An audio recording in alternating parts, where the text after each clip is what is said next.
겸허한 마음으로 하나님의 음성을 기다립니다. 귀한 자리 부족한 종을 세우셨사오니 성령께서 임하셔서 말씀하여 주옵소서. 하나님의 음성을 듣는 귀한 시간 되게 하여 주옵소서. 예수님의 이름으로 기도하옵나이다. 아멘. 할렐루야. 이 아침도 주의 은혜가 우리 가운데 충만하시기를 주의 이름으로 축복합니다. 1977년 11월 11일 오후 9시 15분 이 이리에서 큰 굉음이 들렸습니다. 아시는 대로 이리역 폭발 사고가 났습니다. 꽝 하는 엄청난 소리와 함께 그 지역은 완전히 쑥대밭이 되어버리고 말았습니다. 굉음이 들리자 사람들은 생각하기를 혹 일부분은 전쟁 났다 생각하고 다 보따리를 싸가지고 피난길을 가려고 막 보따리를 쌌다고 그래요. 그 중에 어느 믿음 좋은 자매님은 꽝 하고 소리가 나니까 밖으로 튀어나와서 할렐루야 주님 오신다 그랬다고 그래요. 감동이 별로 없어요. 저는 그 얘기를 듣고 제 익산에 목회할 때 나중에 갔는데 그 얘기를 듣고 야 얼마나 믿음이 좋으면 꽝 소리가 함께 놈들은 전쟁 난다고 도망가는데 하늘을 쳐다보았을까. 정말 그 믿음이 귀하다. 정말 주님 오심을 고대한 그러한 신앙인의 모습이었습니다. 여러분은 꽝 하면 두 종류 가운데 어떤 류에 속하십니까? 보따리 사시겠습니까? 하늘을 쳐다보시겠습니까? 신앙인, 예수 믿는 사람들 계속됩니다. 신앙인, 예수 믿는 사람들은 마지막을 기다리는 사람들입니다. 다시 말하면 종말, 주님의 심판, 다시 오실 예수를 기다리는 것, 이것이 신앙인입니다. 그도 그럴 것이 믿지 않는 사람은 다시 오실 예수님을 기다리지도 않아요. 종말이 있다는 생각도 하지 않아요. 믿지 않는 사람들이에요. 그러나 적어도 신앙인이란 주님 다시 오실 예수님, 이 땅의 마지막 심판과 더불어서 다시 오실 예수님을 기다리는 신앙, 그걸 종말론이라고 말하기도 하지만 신앙인은 마지막 때를 기다리는 사람들입니다. 마지막이라 함은 우리가 일반적으로는 세 가지 종류의 마지막이 있습니다.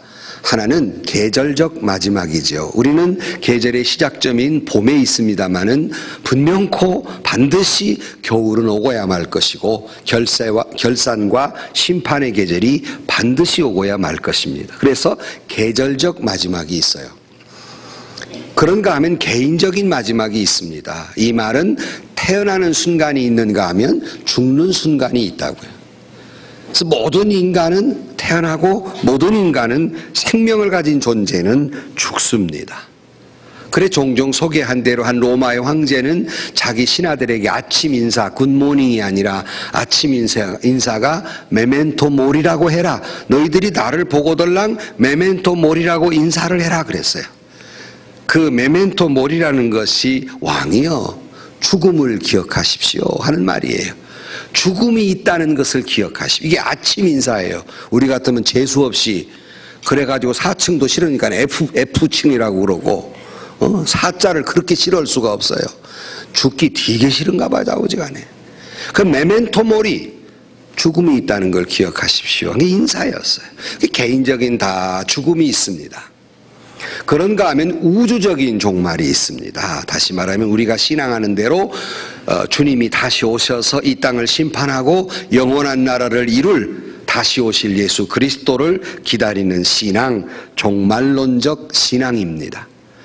그래서 오늘 본문도 만물의 마지막이 가까웠으니 그랬어요. 이 종말이 가까웠다, 마지막이 다가오고 있다 하는 거예요. 성경은 이 종말에 대해 신약 성경은 얼마나 많이 얼마나 자주 마지막이 가까웠다는 말씀을 하느냐면 신약 성경 내에서만 무려 300회가 나옵니다. 300회 정도 나온다고 한 일반적으로 절수를 따져보니까 한 25절간 하나씩 마지막이다, 마지막 때가 온다, 마지막 때가 온다를 반복하고 있는 겁니다. 그러므로 성경에서 분명히 우리에게 가르쳐 주는 것은 종말이 있다는 거예요. 마지막이 있고 마지막을 기다려야 한다고 말씀하고 있습니다. 뭐 300가지를 다 소개할 수는 없지만 이런 식으로 소개하고 있는 거예요. 로마서 13장 11절 말씀에 보면 또한 너희가 이 시기를 알거니와 자다가 깰 때가 벌써 되었으니 이는 이제 우리의 구원이 처음 믿을 때보다 가까웠다. 주님 다시 오실 날이 가까웠다는 표현이에요. 또 야고보 5장 8절로 9절에 너희도 길이 참고 마음을 굳건하게 하라. 주의 강림이 가까우시니라. 형제들아 서로 원망하지 말라. 그리하여야 심판을 면하리라. 보라 심판주가 문 밖에 계시느니라. 문 밖에 서 있는 것처럼 지금 가까이 왔다. 이렇게 말씀하면서 성경은 우리에게 마지막 때를 준비하라고 300회 이상을 우리에게 권면하고 있습니다. 안타까운 것은 그럼에도 불구하고 이 종말에 대해서 이야기하면 사람들은 냉소적입니다. 그리고 이 종말론 그러면 잘못하면 이단으로 취급하기 십상이고, 교회에서 목사가 종말에 대해 설교하면 그 나하고는 상관없는 얘기, 그 딴 나라 얘기, 먼 얘기, 앞으로 일어나지도 않을 것 같은 얘기, 이렇게 생각하려고 합니다. 귓문을 닫아버립니다. 관심도 없습니다. 좋은 내용도 아닙니다. 그래서 성경은 300회나 신약에서 마지막 때가 있다고 말씀하고 있습니다. 칼 발트라는 사람은 이렇게 말합니다. 철저하게 종말론적인 것이 아닌 것은 철저하게 비기독교적인 것이다. 종말을 얘기하지 않는 것은 철저하게 비기독교적이라는 거예요. 그 예배당에 와 앉아 있어도 종말의 설교를 할 때 나하고 상관없는 것이라고 생각하면 대단히 비기독교적인 사람이라는 겁니다. 설교를 해도 이 종말에 대한 말씀을 하지 않으면 대단히 비기독교적인 설교라는 말씀입니다. 그러므로 신앙인이란 언제나 자기의 종말이 있고 주님의 심판의 종말이 있다는 것을 인식하며 살아가는 사람들이에요. 안 믿는 사람은 물론 모르고 믿지도 않지요. 그러나 우리 믿는 사람은 이 때가 있음을 인식하고 살아가는 사람, 이것이 신앙인입니다. 여러분들이 인정하든 인정하지 않든 나와 상관 있든 나와 상관없는 것처럼 생각하던 그 종말을 얘기하는 것은 광신자나 하는 얘기고 우리같이 평범한 사람은 별로 관심이 없는 것으로 생각하든 안 하든, 신앙인이란 종말적인 삶이, 종말록 시대가 온다는 것을 인식하며 사는 사람들입니다. 다가올 그날, 결산의 날, 심판의 날, 이 날이 있다는 사실을 믿고 살아가는 사람입니다. 자, 여러분, 종말을 믿고 사는 사람과 그렇지 않은 사람의 차이가 있을까 없을까? 이건 엄청난 차이가 있어요. 이 차이를 여러분 인정하지 않는다면 이렇게 물어보면 금방 대답이 나와요. 여러분들이 지금 뭐 의사로부터 건강하다 그러니까 전혀 내가 죽음과는 상관없다가 몸이 안 좋아서 병원에 갔는데 심각하게 의사 선생님이 이제 길어야 6개월 남았습니다. 그렇게 말을 듣는 순간의 삶과 그 말을 듣기 전의 삶과 같을까요? 다를까요? 예? 뭐 생각이 없어요? 뇌가 없어요? 뭐 전혀 다를 수밖에 없죠. 6개월 남았다는 시한부 인생임을 깨닫는 순간 그의 삶은 그 중요도나 모든 삶이 바뀌어질 수밖에 없는 거예요. 당신의 삶이 이제 1년 남았습니다. 잘하면 2년이 될까요? 했을 때 이 말을 듣는 순간, 이걸 인지하는 순간과 그렇지 않은 순간은 전혀 우선권에 있어서 중요한 것을 선택함에 있어서 그 삶은 완전히 다를 수밖에 없습니다. 좀 전에 말씀드린 대로 이와 같이 내 종말이 있다고 생각하는 사람의 삶과 그렇지 않는 삶은 엄청나게 다를 수밖에 없어요. 그런데 오늘 나를 쳐다보는 여러분, 왜 똑같이 살아요? 그런데 믿지 않는 사람이나 믿는 사람이나 중요도나 우선권이 왜 똑같이 하고 살아요? 우리는 이걸 인지하고 사는 사람들입니다. 전혀 다를 수밖에 없죠. 이것은 그래서 중요하다는 거예요. 내가 죽음이 임박하다고 하는 순간 우선권이 전혀 달라져요. 삶의 모양새가 달라져요. 급한 이유나 급한 일들이 달라질 수밖에 없는 거예요. 이것이 신앙인이란 말이에요. 이것이 믿지 않는 사람과 다른 점이란 말씀입니다. 어느 여자 자매님이 모르고 있다가 이렇게 의사로부터 이제 얼마 남지 않았다는 시한부 인생의 통보를 받습니다. 이전과 삶이 달라질 수밖에 없지요. 전혀 달라서 여러분 다 옛날 얘기지만 D.L. 무디 선생을 그가 죽는 순간까지 따라다니면서 열심히 전도했다고 그래요. 전혀 다른 삶을 살게 되는 거지요. 이것이 신앙인입니다. 우리는 나이 많으신 분들을 이렇게 보면 한결같이 하는 말이 뭡니까? 또 죽음을 앞둔 분들을 이야기 들으면 뭐라고 말합니까? 이렇게 인생이 허무한 것이었더라면, 일찍이 알았더라면 이렇게 살지 않았을 것인데, 이렇게 죽음이 나한테 빨리 다가올 줄 알았더라면 내가 그렇게 살지 않았을 것인데. 한결같이. 그래서 공동묘지하는 무슨 소리만 들린다고요? 껄껄한다고. 근데 몰랐을까요, 그분들이? 인생이 이렇게 허무한 걸 모르고 살았을까요? 죽는 순간이 있다는 걸 모르고 살았을까요? 알았어요. 그러나 자기는 열애인 줄 알아요. 이 소리를 듣고 여러분도 다 지금 나는 열애야, 아직도 멀었는데 뭘, 다 눈을 보니까 다 그러고 있어. 지금 저를 보면서 오늘 별로 내가 관심 없는 주제를 설교를 하네. 나중에 껄껄한 순간이 반드시 오고야 맙니다. 그러므로 여러분, 우리는 다른 삶을 살아야 해요. 죽음을 앞에 둔 사람의 삶처럼 우리는 전혀 다른 삶을 살아야 돼. 중요도가 달라요. 가치관이 달라요. 살아가는 모양새가 달라요. 오늘 아침 마지막을 기다리는 사람들, 우리 신앙인 종말론적 삶은 어떠해야 하는가? 오늘 성경이 말씀하고 있는, 본문이 말씀하고 있는 그 권면의 말씀을 듣고 진정 마지막을 기다리는 종말론적 삶을 살아가는 저와 여러분들이 되실 수 있기를 주의 이름으로 축복합니다. 첫 번째 권면은 이 마지막을 기다리는 사람은 이렇게 살아야 된다. 그 첫째, 이 본문 주제는 우리 부목사님도 설교하고 저도 여러 번 설교한 거기 때문에 잘 알지만 또 들어도 중요한 얘기예요. 그 첫 번째가 뭐냐면 너희는 정신을 차리고 근신하여 뭐하라? 기도하라. 자, 7절 말씀을 보시면 만물의 마지막이 가까웠으니 그러므로 너희는 정신을 차리고 근신하여 기도하라. 마지막 때가 다가오고 있다.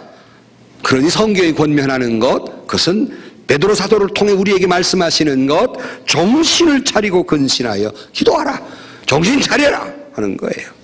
이때 정신 차리고 근신하여 기도하라는 말을 학자들은 이게 각각 다른 말이 아니라 한 가지일 수밖에 없다. 기도하는 사람은 정신을 차리고 근신하는 사람이 기도할 수가 있으니까 이건 하나의 말과 같다, 이렇게 말합니다. 마지막 때에 영적으로 깨어있는 사람, 정신을 차린 사람, 근신하는 사람들이에요. 가끔 제가 요즘 세대에 돌아가는 것, 또 젊은이들의 삶의 모습을 보면서 참 이해가 되지 않을 때, 아, 내가 이제 늙어가는가 하는 생각이 들 때가 종종 있는데, 그중에 세상이 너무 정신없이 돌아가고 하는 모양새도 보면 정신없는 짓을 하는 것 같아요. 예컨대 내가 이해 안 되는 게 몇 가지 말씀드릴 때 여러분 이해가 가는가 한번 나눠보십시다. 아니, 멀쩡한 옷이 좋지 왜 그걸 일부러 찢어가지고 다니냐고요. 그것도 모자라 막 세멘트에다 막 문대가지고 막 그 탈색을 해가지고 다녀요. 여러분은 마치 이해한다는 식으로 나는 이해가 안 가요. 도대체가 왜 그래야만 하는지 멀쩡을 찢어가지고 다녀요. 나는 바지라는 것이 허리춤에 걸는 걸로 알았더니 요즘 애들 엉덩이에 걸고 다녀요. 아, 이해가, 팬티가 보일락말락 그러다가 미투 하려고 또 이렇게 왔다 갔다 해요. 아, 이해가 안 가요. 내 도대체 정신이어서. 아니, 멀쩡한 거 바람 들어가다가 옛날 우리 어머니들은 배꼽을 자르는, 요즘 배꼽을 덜렁 내놓고 다녀, 이렇게. 이해가 됩니까? 아니, 그리고 여기 상표가 옛날에는 보일까봐 안에다 집어 요즘 밖으로 꺼내. 상표도 안 떼, 또. 이해가 됩니까? 정신이 하나도 없어요. 그냥 또 바지는 내려 입어가지고 막 온 지구촌을 다 쓸고 다니며 막 와, 이렇게 막. 옛날에 부모님들 이 신발 잘못 신으면 혼났습니다. 구겨 신는. 요즘은 구겨 신는 게 유행이야 막. 교회 올 때도 막 슬리퍼 신고 다녀 막. 이해가 됩니까? 이해는 안 되지만 오는 것이 감사해서 내가 아무 말도 안 하지 내가. 도대체 정신이 하나도 없어. 정신이. 이런 시대에, 마지막 시대에 세상이 온통 미쳐 돌아가도 믿는 사람의 사명은 정신 차려야 된다는 거예요. 이것이 저와 여러분의 예수 믿는 사람의 사명인 줄로 믿습니다. 정신 차리고 기도하고 있어야 돼요. 그래야 정신 차려지는 거예요. 이 세상에 아무리 뭐라고 해도 교회가 정신 차리고 있어야 됩니다. 세상은 브레이크가 없어요. 좌충돌입니다. 교회만이 정확한 길을 안내하고 갈 수 있는 것, 해야 될 것을 이야기하고 있어요. 그러므로 제정신하는 시대에 우리 신앙인은 제정신을 차리고 기도해야 할 사명이 우리에게 있는 것입니다. 기도해야 이 어지러운 세상에 어떻게 살아야 할지 기준과 그리고 지혜가 기도 속에서 나타나는 거예요.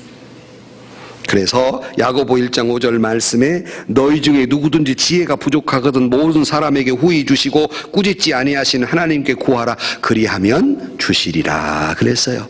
너무 어지러우니까 어떻게 살아야 할지, 믿는 이로서 어떻게 살아야 할지 정신없는 세상에 우리가 기도하지 않고 어떻게 버겨내요? 기도하지 않고 어디서 이 지혜를 얻을 수 있습니까? 그래서 정신을 차리고 기도하라. 무엇이 중요한 것인가? 무엇이 중요하지 않는 것인가? 무엇이 가치 있는 일인가? 무엇이 가치 없는 일인가? 무엇이 해야만 할 일인가? 무엇이 해서는 안 되는 일인가를 기도하는 가운데 주님이 깨닫게 하시고 우리를 그렇게 살도록 인도해 주실 줄로 믿습니다. 여러분 마지막 때에 전주에서도 최근에 가족끼리 이렇게 죽이고 죽고 하는 이야기를 보면서 돈이 뭔데 그런지 마음 아픈데 제가 그랬어요. 그 부모님이 어떤 가치관으로 가르쳤겠나 뻔하다. 돈이 최고다. 네 돈 벌어야지. 돈이 최고다는 가치를 가르쳐 주었기 때문에 돈 이외에는 부모도 형제도 아무것도 안 보이는 거예요. 죽여서라도 내가 가져야 되겠다는 가치관을 그 부모가 심어주었기에 부메랑으로 자기가 그 자식의 칼에 죽는 거예요. 남 얘기가 아니라 우리가 그렇게 가르치고 있어요. 돈이 최고다. 출세해라. 그러면 그 아이가 커서 돈이 최고인 거예요. 부모도 필요 없어요. 형제도 필요 없어요. 그런 인간을, 그런 괴물을 지금 부모들이 만들고 있는 거예요. 지금 세상 가치관이 그렇게 만들고 있는 거예요. 누구를 원망할 겁니까? 기도할 때 무엇이 중요한지, 무엇이 하나님의 뜻인지, 어떻게 살아야 가치 있는 삶인지, 기도할 때 마지막 순간에 내가 어떻게 죽어야 할지 기도할 때 우리는 깨닫게 되고 알게 되는 겁니다. 기도한 만큼 그는 깨어있는 사람이에요. 기도한 만큼 그 영혼은 살아있는 거예요.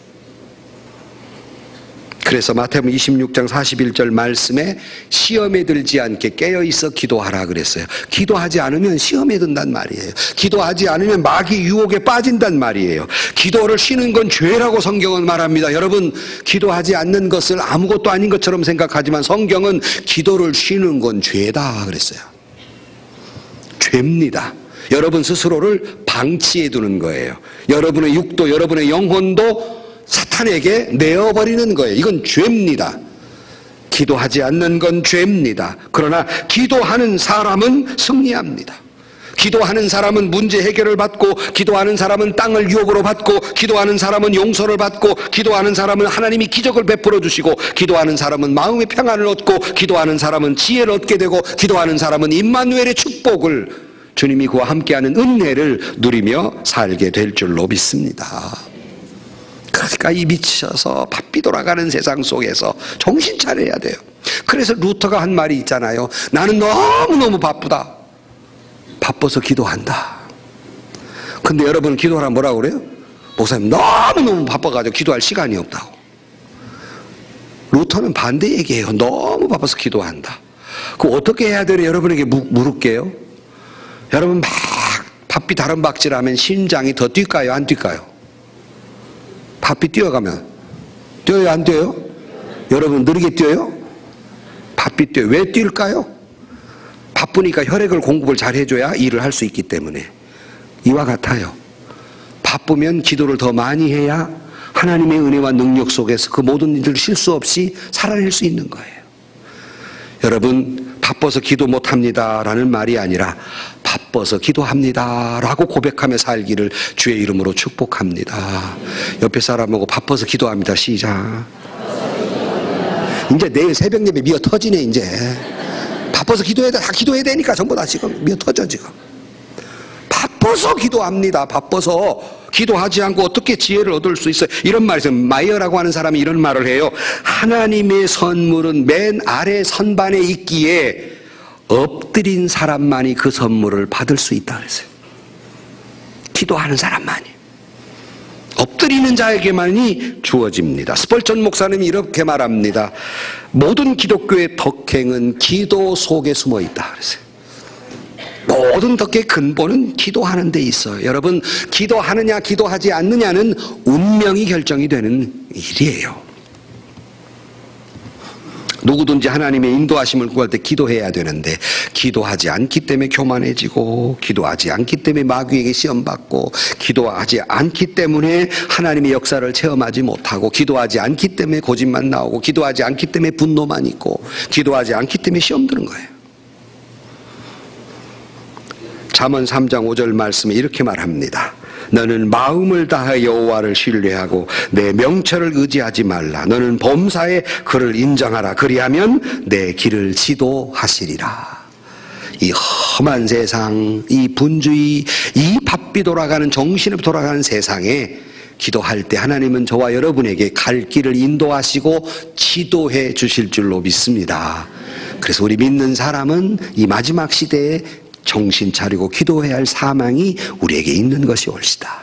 이것이 마지막 때를 기다리는 사람의 첫 번째 삶의 모습입니다. 그리고 그 두 번째 삶의 모습은 8절 말씀에 보면 무엇보다도 뜨겁게 서로 사랑할지니 사랑은 허다한 죄를 덮느니라 그랬어요. 뜨겁게 사랑하라. 옛날 번역에 열심히 사랑하라 그랬어요. 영어로는 fervent 또는 deeply라는 말로 번역을 하고 있는데, 이 말은 뜨겁게 열심히, 이 말은 열심히 그리고 깊이 사랑하라는 거예요. 설렁설렁이 아니라 아주 열심히 사랑하려고 아예 작정을 하고, 사랑도 그냥 사랑이 아니라 마치 운동선수가 목표점을 다해서 쭉 뻗어서 잡으려는 것처럼 그렇게 열심히, 그렇게 사랑하라고 말합니다. 이것이 마지막 시대를 살아가는 자의 두 번째 모습이에요. 우리는 삶의 목표를 사랑으로 정해놓은 사람들이에요. 사랑하기로 작정한 사람들이에요. 성경은 구약의 최고되는 계명도, 신약의 주님이 가른 최고의 계명도 사랑이에요. 정의를 실천하라가 아니에요. 정죄해서 옳고 그름을 가려내라가 아니에요. 거꾸로 사랑함으로 그걸 덮으라고 돼 있어요. 마가복음 12장 30절로 내 마음을 다하고 목숨을 다하고 뜻을 다하여 힘을 다하며 주 너의 하나님을 사랑하라 하신 것이요, 둘째는 이것이니 내 이웃을 내 자신과 사랑하라 하신 것이라. 이보다 더 큰 계명이 없느니라. 요한복음 13장 34절 말씀, 새 계명을 너에게 주노니 서로 사랑하라. 내가 너희를 사랑한 것 같이 너희도 사랑하라 그랬어요. 이것이 최고의 계명이다. 예배드리다가 형제와 다투거든 가서 화해하고 와라. 예배보다 중요한 것이 사랑이라는 거예요. 그런데 우리는 싸우면서 예배죠. 어떤 자매님이 목사님으로부터 남편을 사랑하라 설교를 들었어요. 그 남편 사랑하십니까? 목사님 물으니까 입이 삐죽빼죽하면서 사랑할 게 있어야 사랑하지, 난 사랑하지 않아요. 그래서 그 다음날 새벽에 기도합니다. 하나님, 나는 주님을 사랑합니다. 주께서 하시는 말씀이 네 남편도 사랑하는 게 나를 사랑한다고 거짓말하냐 그러더래요. 뭐 말을 못 알아듣네. 살아있는 옆에 있는 네 남편도 사랑하지 못하는 게 어찌 나를 사랑한다고 얘기하냐. 거짓말이에요. 있는 성질 다 버리고 있는 원수 다 갚는 사람이 사랑한다고 거짓말이에요. 성경 그 모든 것의 최고의 정점은 사랑이라고 말합니다. 여러분, 우리가 죽었을 때 지금 당장 죽는다면 사람들은 나를 뭐라고 평가할까요? 그 사람은 정말 예수 믿는 사람, 주님 고대하기를 마라나타 기다리면서 정말 사랑하며 산 사람, 기도의 사람이었다, 이렇게 평가할. 그 사람 말씀 많은 사람, 수전노, 고집쟁이, 트러블 메이커, 뭐 이러고 평가를 할까요?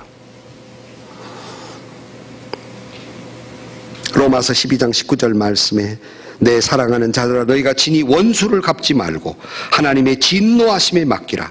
기록되었으되 원수 갚는 것이 내게 있으니 내가 갚으리라고 주께서 말씀하시니라.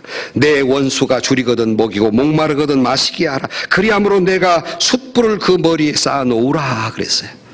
성경은 원수 밝혀가지고 쫓아내버리든지 그를 미워하라는 게 아니에요. 거꾸로 줄이거든 먹게 하고 목마르거든 마시게 하라. 그래야 그 사람의 머리에 숯불을 노랗게 하라는 것은 뜨겁게 만들어주라는 거예요. 오히려 그 원수라면 사랑을 알게 만들어주라는 거예요.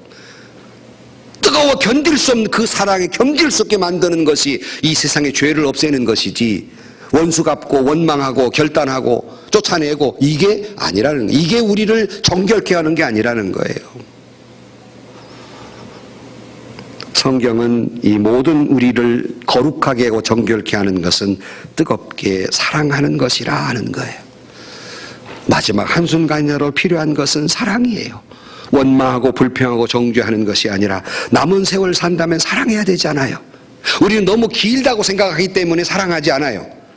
그렇다면 여러분 9.11 테러나 이런 때 정말 자기가 죽는다고 생각하고 이제 1분도 안 남았고 2분도 안 남았을 때 세월호 사건에 아이들이 죽어가면서 뭐라고 문자를 보냅니까? 한결같이 가족을 찾았고 한결같이 사랑한다는 말을 했어요. 이게 마지막을 살아가는 사람의 모습이어야 해요. 우리는 앞으로 한 30년 남았다 이렇게 생각하니까 아직도 그걸 기회는 많다고 생각하는데, 여러분 사랑해야 할 순간 사랑하지 않고 용서할 때 용서하지 않으면 내일 다시 그를 볼 수 없을 수도 있어요. 마치 1분 남은 사람이 가족에게, 자식에게, 아내에게, 남편에게 사랑했노라고. 그러나 그동안 얼마나 이혼하고 싶은 사람 생각이 수십 번도 있었고 뭐 그랬지만 막상 죽어가는 순간은 사랑했노라고. 이게 마지막 때를 살아가는 자의 모습이에요. 여러분 용서하며 사십시다. 사랑하며 사십시다. 사랑이 메말라가는 세상 속에서 우리끼리마저도 사랑이 없다면 어디서 사랑을 찾을 수 있겠습니까? 에릭 프롬은 이렇게 말합니다. 건강한 사회란 건강한 정신에서 오는데 건강한 정신은 사랑의 능력에 있다 그랬어요. 건강한 사회란 사랑의 서로 간에 건강한 정신에서 오는데 건강한 정신은 사랑의 지수에 달려있다. 여러분 사랑하지 못한다면 여러분의 건강의 지수는 형편없는 거예요. 그 가정의 행복의 지수도 그 교회의 거룩의 지수도 얼만큼 사랑하느냐에 달려있는 겁니다. 건물이 아닙니다. 사람의 숫자가 아니에요. 예산의 정도가 아닙니다. 얼마나 서로 용서하며 사랑하느냐 하는 거예요. 또 교회 안에서는 이웃은 사랑하자고 거품을 불면서 자기들끼리는 사랑을 안 해요. 거짓말이에요. 그것은 거짓말이에요. 그렇게 교회 안에 싸우면서 깡패를 들였다고 서로 싸워대죠. 그거 다 교회 아닙니다. 그거 거짓말입니다. 말만 그렇죠. 사랑하는 성도 여러분, 사랑을 잃어버린 세상 가운데 우리가 생명처럼 지키고 이 마지막 시대, 이 시대를 이끌어가는 것은 사랑입니다. 마지막 시대 우리가 사랑으로 작정하고 그가 사랑할 만해서가 아니라 형편없이 사랑을 못할 사람이에요. 그러나 주님은 말씀하시기를 그래도 사랑하라. 그래도 사랑하라. 사랑은 허다한 죄를 덮느니라.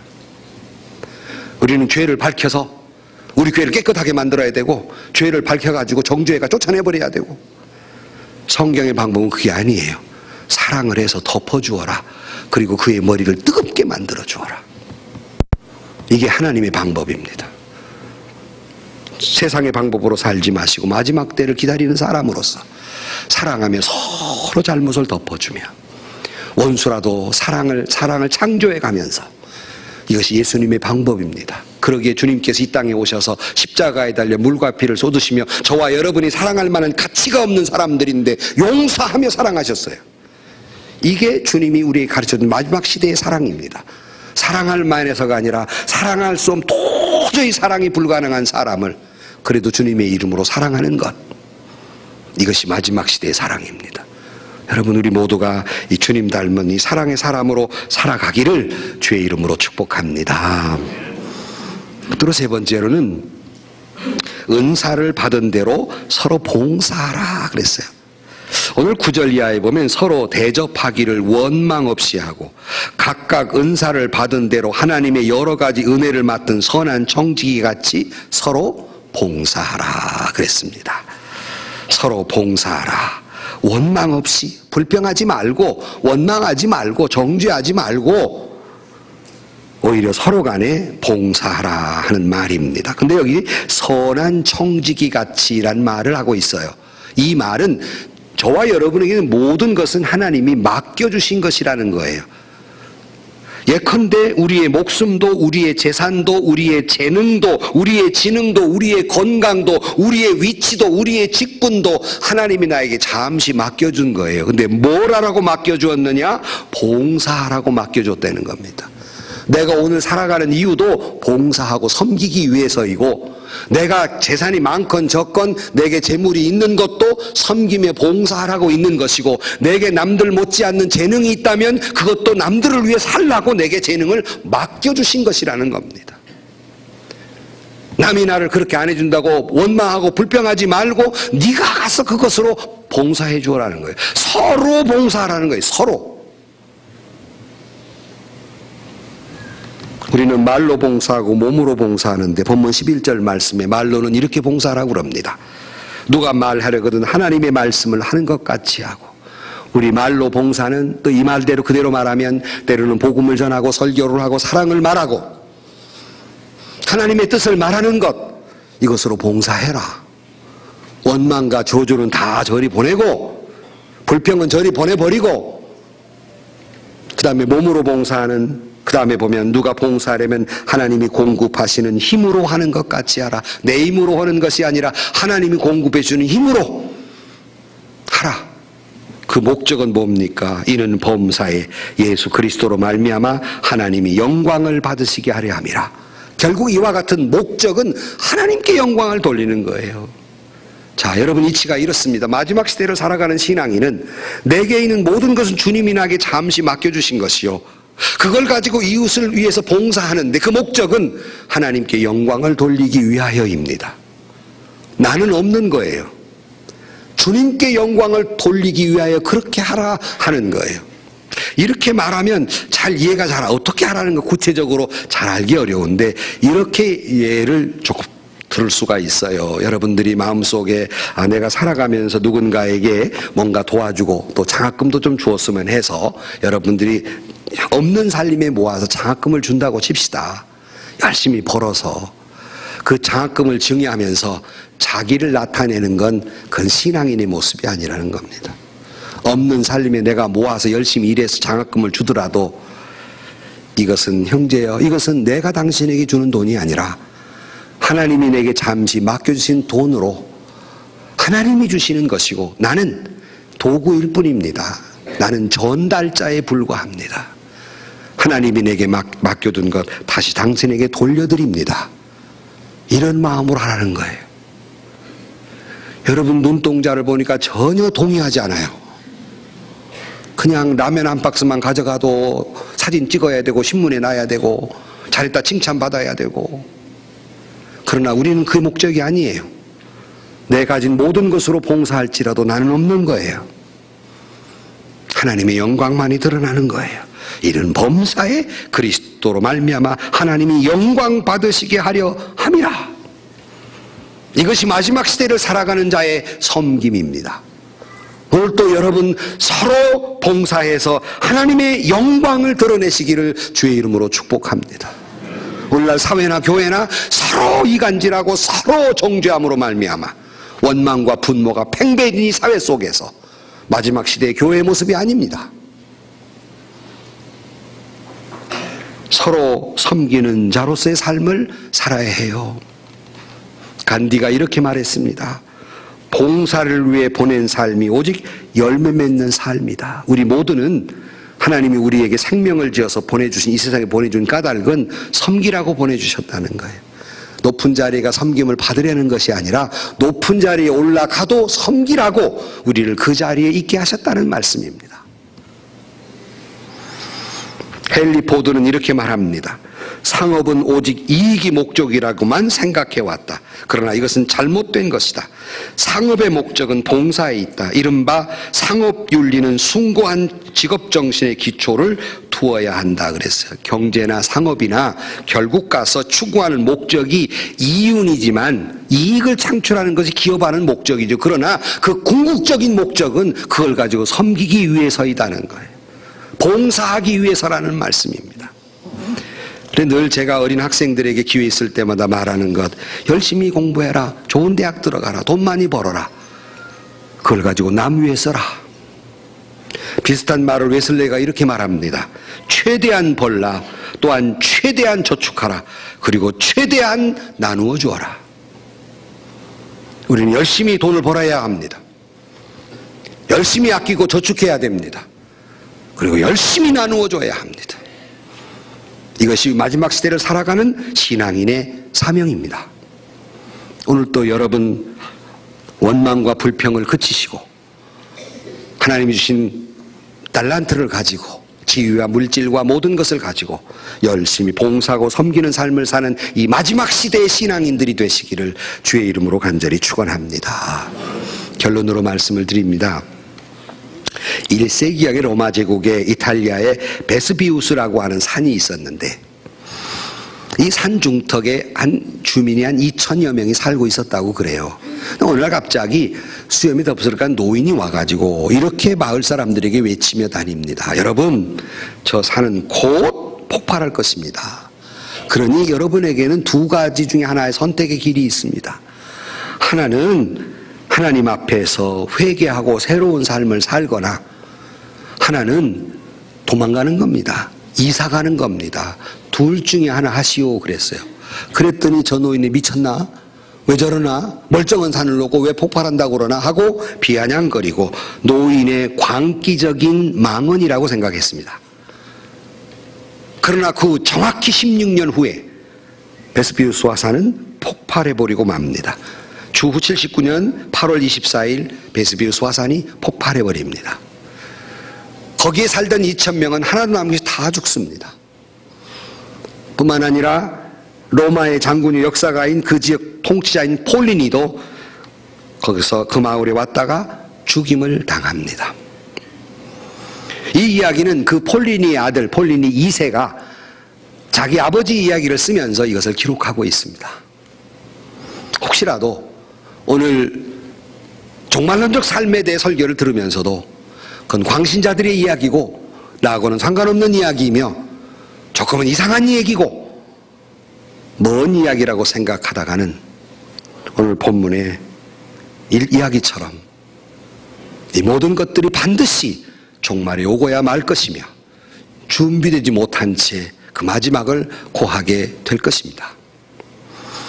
미국의 애덤스 대통령이 하루는 지팡이를 짚고 중턱으로 올라가다가 너무 숨이 가쁘니까 쉬고 있을 때 젊은이가 지나가면서 안녕하십니까 물었어요.